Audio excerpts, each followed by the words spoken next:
The quality of their environment was pretty poor, and the case of Mary and Poppins had been reported to welfare agencies over quite a long-standing period of time. The first time that I actually attended to them, seeing them in a summer environment compared to a winter environment is quite different because of the nature of the wall garden that they were in. In the summer it was a dust bowl, and in the winter it was a mud bath, so there was virtually no dry area for them to stand. So whilst arguably they were being attended to, the quality of their life was pretty simple and pretty poor, pretty basic. The Animal Welfare Act lays out that animals, and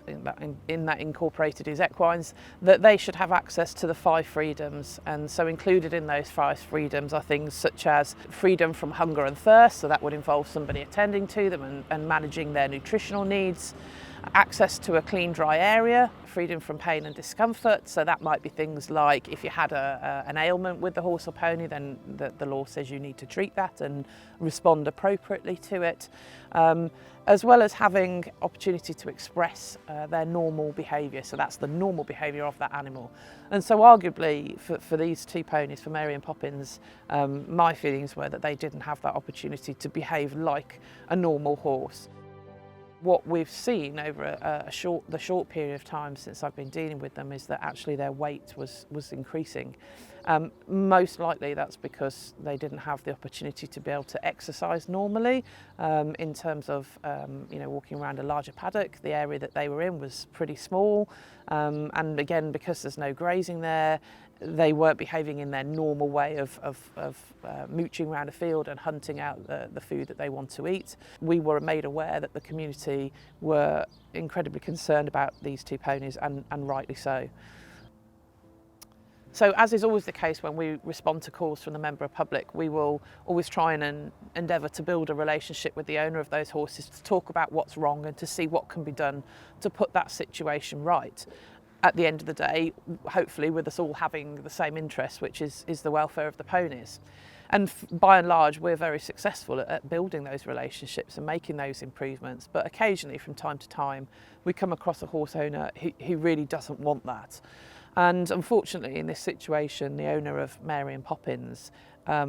really presented with very difficult behaviour, to the point that even having a conversation about what was wrong or trying to get that person's side of the story just wasn't happening.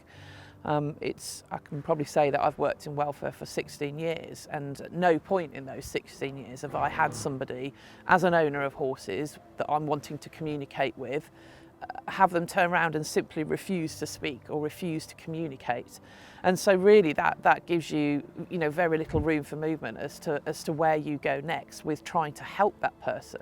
And in the case of Mary and Poppins, I already knew at this point that the local community had absolutely reached out to this person and made all sorts of offers of help, all of which had been turned down. It was at that point that we go on then to make further inquiries and find out some more background information, and by using our investigational skills, that's where it became apparent that actually the land that these ponies were grazing on, this very barren, very miserable, poor environment walled garden, actually didn't belong to the owner of the ponies. So I was then able to track down the actual owners of the land, which was really easily done. And actually their side of the story was they were incredibly worried about the welfare of these 2 ponies, and they wanted to be able to help, and they wanted to be able to make improvements to the welfare. And they also knew that the only way that could happen was for them not to stay on this piece of land anymore. As it turned out, they tried themselves actually to get the horse owner to voluntarily go, and that hadn't worked. Then they tried sort of legal intervention, and for what they knew about horses, that wasn't going to work either. And so we were then able to sit down and have a conversation, a really productive conversation, where I was able to talk to them about the Control of Horses Act. And the Control of Horses Act is a piece of legislation which enables a landowner to deal with horses that are fly grazing on their land, so that is horses that are on there without permission effectively, and they are able to then deal with those horses in situ over the space of a really short space of time, so it's 4 working days, And when they follow that process and they follow the notices that are required and the reporting to the police, after 4 working days of following that procedure, the horses become the property of the landowner. And that way we were able to then intervene and say to the landowner, if you follow this process, we will then be able to help you, and we'll take the ponies in and we'll make sure that they get all the attention, the veterinary care,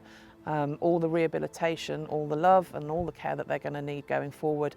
with the intention of putting them in a rehomed lone home for the rest of their lives, for the future. The day happily came when we were going to be progressing to moving the ponies out. Now, we knew really very little about these ponies. I wasn't really sort of too well informed about how handled they were, and I didn't know whether they'd been loaded on a horse or a trailer or a lorry at any point in their life. So there were elements of their removal that were definitely going to be challenging. You know, the area that they came from is a